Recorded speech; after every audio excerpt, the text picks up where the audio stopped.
What is going on, everybody? It's the Pharogeist, and we're back again with another Illustrious Clash coming to you here from our previous, most recent webcam tournament. As we have my opponent going on with the it looks like the Pharogeist starter deck from what I could take from like going over this clash, and I'm bringing a different deck than you're used to seeing. I have a water deck here. You're going to get a hold of and seeing.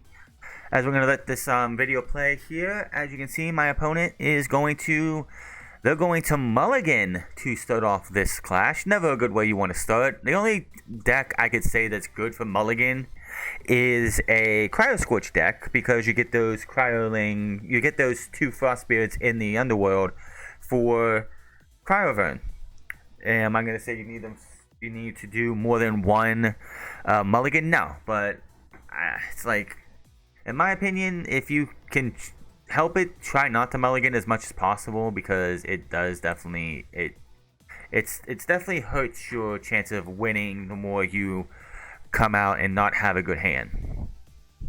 So there you go, they got this next hand, and my opponents, they're not liking their hand, so they're gonna put it back and they're actually gonna mulligan again. Again, this is definitely not the play that you want to do, especially with the Pharogeist deck. It is a very stally deck, and if you're losing 4 spirits right off the bat, it's definitely not the way you want to start. So as you see as it goes, I have 20 spirits still, as I haven't done anything. I'm not mulliganing because I have a pretty good hand coming out. And they are down 4 spirits already. Now, if they had to mulligan again, it would be probably hard for them to come back and win with down to 12 spirits. That would be 14 spirits. That'd be a little difficult. Right now it's only a 4 spirit differential. Anything can happen. So they are looking at their hand. They are going to keep this time, it looks like, as they set one, and they're going to play a good old Plucky in defense position, as they are going to go and get their Apollo. Once you get that Plucky, it's not a bad thing. Get that Plucky, get your Apollo, and go from there. So right off the bat, they are 5 spirits in the hole for spirits in the spirit deck. They are down to 15 spirits. I'm still sitting at 20. I draw. I'm going to set one down. I'm going to play Nectar of the Gods, which makes me allow to draw 2 cards. I set one more down. I then am going to go out of here, and I'm going to go out of my way to play a Majasea. So obviously Majasea is, unless you have the Galaxy on the field, you have to swap its attack and defense by expending one. My opponent, because you can't see it, but they thought when I was saying swap attack and defense, I meant their card, not my card. I meant my attack and defense. That's what they're thinking here right now. But I will then attack and destroy the Plucky, which honestly, Plucky is one of those cards. It's just like Elichick. You get your effect, you get your divine, and then you just get rid of it, because it's, unless you're ascending into it, it doesn't have any other purpose. So it's a close clash right now, 16 to 15 on my way, but there's where things get very interesting, is they're going to play Apollo, and they're going to add 3 extra on top of it. Not too many divines that I've seen that I can think of that you would not fully max them out. I think Hephaestus is like one of the only ones that you don't really need to max it out on stats. But they are going to bring out the Soul Bell. They are going to bring out the Soul Bell. They are then going to play First Light, one of the most broken cards in Solar, because you can literally go and get a Celestial if you have it. You can get a Pharogeist if you have it. You can get a Soul Stalks, as they're going to be getting here.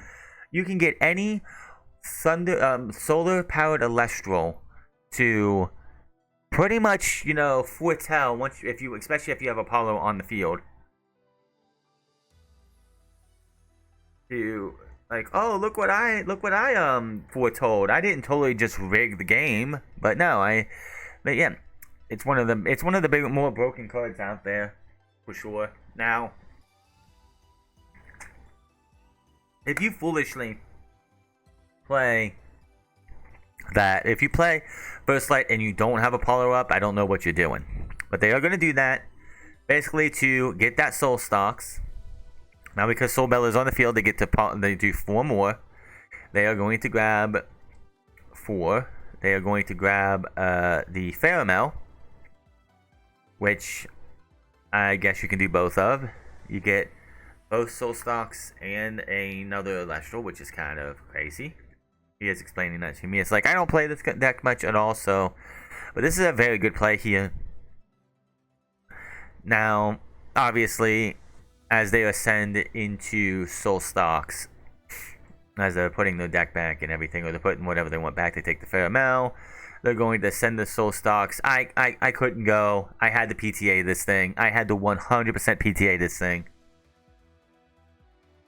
So I was not letting that fly. Obviously, soul stocks coming this way allows pretty much Apollo to get 2 more underneath of it. So it's rocking 5 now. They will destroy the Station, which I don't understand why they didn't just put soul stocks in attack position if this was their plan. Because you would have been able to hit me for 2 more spirits after PTA. I would have been down to 11 spirits instead of 13. And that could have made a difference in this clash by costing me 2 more spirits.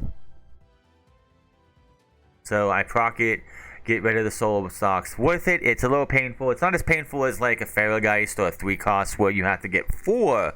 You have to pay 4 spirits overall just to get rid of it. But that's that. I draw. I'm going to play Ambrosia to get 3 spirits back. But ladies and gentlemen, that is not all that is going to happen here. As I'm going to expend the special cast, one of my favorite water Celestials, the Tadpuff. Tadpuff is a great Celestial because you can expend 1 to expend 1 to special cast it, and that is not your normal cast.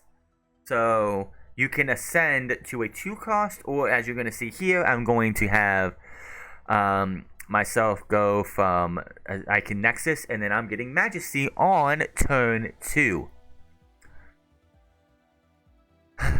So that boost that up. Now all water enchanted Celestials cannot be affected by Celestial card effects. So soul stocks, if it's still in the field, could not be destroyed that way. It could not destroy any water enchanted Celestials. Lustragon, Nebuleo, Celestlio, any of those cards that have destruction ability does not work on any water enchanted Celestials as long as Majasea is on the field. And it's at a 12 right now, I'm pretty sure, attack wise. Because of its attack, it's getting +1 attack for each water on the field, as I'm trying to explain to my opponent everything right now. Now, I do end my turn because there is literally no reason for me to attack. Majasea is basically just a big wall. I'm just walling off, not allowing them to hit over me, not allowing them, if they can get like an earthquake or something, destroy Majasea, that's fine, but it's a wall. It's a big old wall. You ain't doing anything to it. And especially because they have that one face down ruin, which could have been Altar of Stars. It could be a Shield of Achilles or Gorgon's Gaze. I don't know. They could have things set up that way. That is, yeah, what we're doing here. So my turn's over. They draw. They put 1 more face down. They cast the Lumaroo in defense position. They ain't got nothing else they can really do at this time. And they end their turn. I play Jatagua. This is a fun one. I Jatagua, so I can get 2 spirits back. And then I'm going to Nexus 1 from Apollo, from Poseidon to get 2 more spirits back. So I'm back up to 11 spirits after all that. And I end my turn. Now, Apollo, now they will ascend. Which you saw this coming with the fact that they got it earlier. Pharogeist. They're bringing out the Pharogeist, which is fine. Which obviously, if you have Pharogeist, they are going to Apollo as your Cypramel, Soul Stocks, and a Shield of Achilles. They're going to take the Cypramel, which is fine. Okay, and then I don't know why I did this. I re-enchanted the Jatagua to get 2 spirits back. And then, for some reason, instead of Nexusing over to Jatagua, I put 1 on Majasea. If you see my spirits are on the board right now, I have 12 spirits in my spirit deck. Every other spirit I have is pretty much on the board because I have 4 on I have 1 on Poseidon, I have 4 on Majasea, so that is 5 spirits right there, and then the other 2 are on at least, yeah, so I'm at 17. So I'm pretty much have all the rest of my spirits are on my board. I have like no spirits in my spirit deck at this time, in my underworld at this time. But I end my turn. It's 12-7 right now on spirits. They're going to ascend into the Pharogeist, which is a nice old defensive. We're going to play a draw. Now, they can't do anything with Pharogeist attacking-wise. I mean, they could get rid of nothing, actually, because my Majasea is actually stronger than Pharogeist at this time. So, yeah, they're going to foretell again. They're going to get the Soul Belt with Corvishine. They go for the Corvishine, which is an okay Celestial. I mean, the Corvishine gets a lot better when it comes to foretelling when you get further, like, you add more spirits to it. I draw. I expend 1 to draw. And that is my turn. There's not much else I could really do right now. I could Nexus 1 more up to get more spirits, but I'm pretty sure I only have 1 spirit in the spirit world, the underworld right now, so it's kind of pointless. So, how do they get back in the clash here? Let's see here. They're gonna Apollo. They're gonna go Soulbell, Dratora, and Lustragon. They do not grab the Lustragon right now. I'm pretty sure that was the one they put up next. So they grabbed the Tora, which was a smart play, especially if they have no other 1 cost that they wanted to put out there, which, I mean, Corvishine's fine, but it doesn't really do much for them right now. Because, yeah, they're going to Dratora, they're going to Nexus from Apollo onto the Dratora to get 2 Solar Spirits back, which is very good play. They're also looking things up. As you can see here, they are doing that. I believe they're in a bit of a conversation with someone off camera, but that's fine. They're going to get the 2 spirits back here. And then there are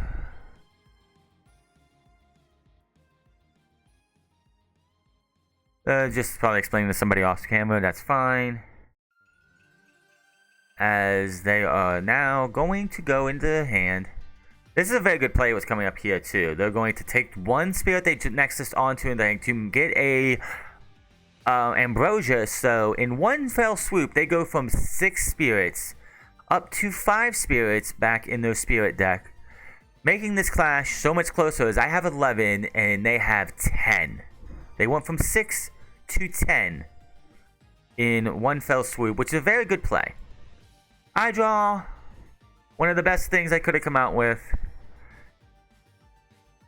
I had no choice but to do this. I had to do this as I'm sitting here looking up my stats and everything and making sure everything works fine. You gotta make a little bit of room here. Very good card here, the Veritaqua, because they decided to put Pharogeist into defense position here. Veritaqua has a great ability that it suppresses a Celestial's effect, which, while it's in defense position, and destroys that Celestial without no battle damage. So Pharogeist is absolutely destroyed, and that ends my turn. Unfortunately, I'm down 9 spirits to 10 right now. A very close clash, and we still got a good ways to go. This play, I'm just gonna tell you right now, we got at least another 4 turns. This went 10 turns, and this is like probably the longest clash I put on here in a while, if at all. But yeah, Solar Spirit, like, so yeah, I'm explaining the Veritaqua to them and how it works. Basically, Veritaqua gets pretty much a Gorgon's Gaze to it, as it's going to destroy the Pharogeist. It's a Veritaqua answer, which is Pharogeist answer, which is so good. My opponent draws, and no Apollo on the field anymore. No more foretelling from them, thank goodness. Foretelling does get kind of annoying, but they will play the Cyphermel. Cyphermel obviously has the ability to go and grab a Golden Fleece from your deck, which is one of the few searchers. One of the few searchers in Solar is Cyphermel. So you can sit there shuffled up, get this thing. But what's great about this effect is that, yeah, you get the golden fleece, but you gotta take that golden fleece and you can take spirits from your underworld and put them on the golden fleece, so you're not costing yourself 2 more spirits. So instead of being at 7, they're still at 9. But not much else they can really do for this turn. Now, I expend the draw. I'm going to put myself a little bit in a hole here again, as I am going to expend the draw. I draw. I get myself an Atlantis here, put it on the field, as we are going to see. Atlantis, boost my Celestials +1 for every single water spirit enchanting them. As you can see, everyone with Veritaqa's got extra spirits underneath of it to boost them up. And that is going to be my turn on this one, I'm pretty sure. Yeah, I boost them up. So I'm just going over. I'm trying to figure out the math here. What I can do. Maybe I can destroy Cybermel. Maybe I can do this. So okay, we have a bit of a misplay coming up here in a minute. As my opponent, they are going to ascend into Lustragon. There's nothing wrong with the ascension, but my opponent calls for Lustragon's effect without doing a Nexus. The issue is, Lustragon needs to Nexus to be able to use its effect, and my opponent did not do the Lustragon effect, so I didn't catch it. When it comes to, I call it the heat of the battle, when we're in the middle of a clash like this, certain things like that kind of skip over me, and I can't remember. It's like, since I don't use Lustragon, I don't have a Lustragon, so I couldn't even tell you what its effect is off the cuff. But looking back on it, you have to Nexus to get its effect to work. So my Poseidon should still be on the field. That's on me. But it doesn't matter, really.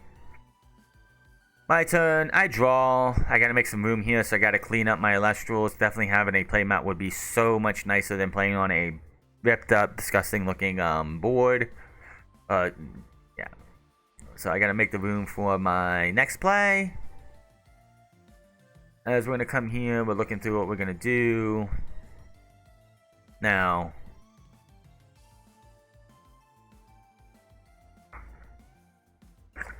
we are going to figure this out here. As I'm trying to figure out what I'm going to do. I'm going to put him in attack position. I'm going to put Galaxy in attack, which swaps everybody's attack. So everyone has like the only one that really takes a hit here would be Veritaqa, because it has a 2 defense, right, a 2 attack right now.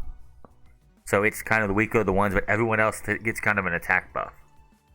So Galaxy destroys the Fleece, and then Jatagua, boosted up by 3, destroys the Cybermel, costing them for 2 spirits. I don't know why they had it in attack position, especially with you having the Fleece up, but it is what it is. And that is going to be my turn. As you can see here, I'm trying to figure out what I'm going to do with Veritaqua and everything, but nope. That is all I can do there. Now, my opponent goes again. Really, the only play they probably can do, I don't know their hand right off the back, but they are checking to see what they have spirit-wise and everything.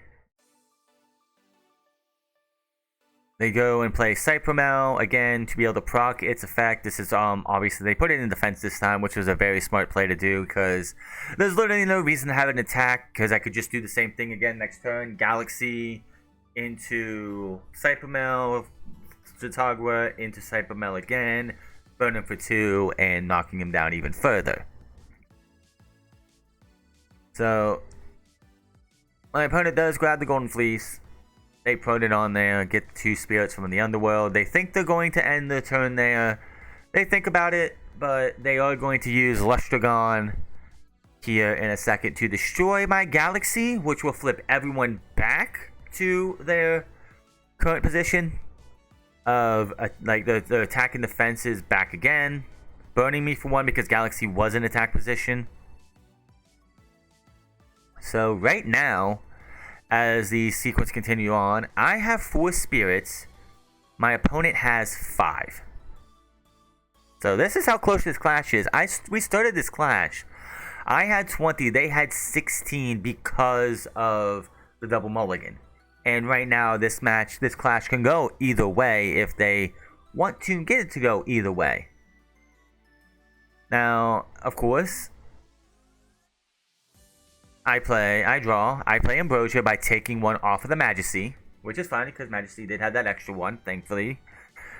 I could have probably taken off Jatagua, but it wouldn't have made a difference. So I get 3 back, putting me to 7 spirits. I am going to play Drakid in defense position.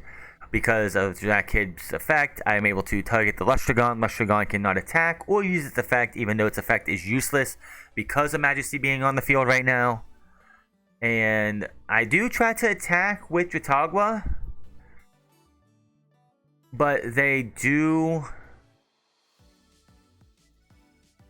they use Shield of Achilles to send my Jatagua back to my hand. I do lose a couple spirits on the field, which is kind of a bummer, but it is what it is. And then Veritaqua, who is a 5 right now, gets to destroy the fleece. And I end my turn.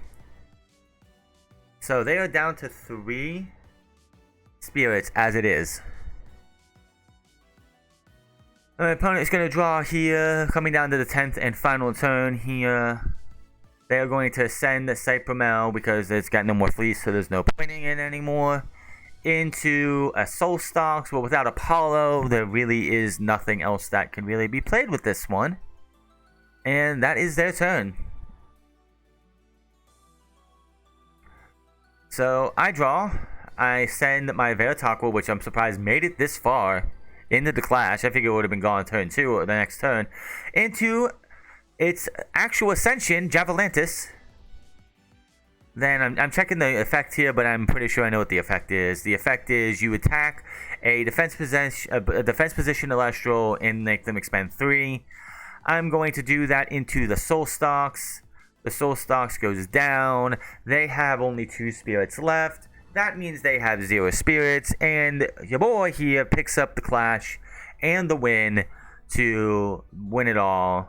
And that is going to be all for this clash here, as we're going to throw down our hand here as we get the win here, taking out the taking out that and getting the win. But that is all for this clash. Hit that subscribe button, comment down below, like or dislike this video. Let me know what you thought of the battle between Majasea and Pharogeist.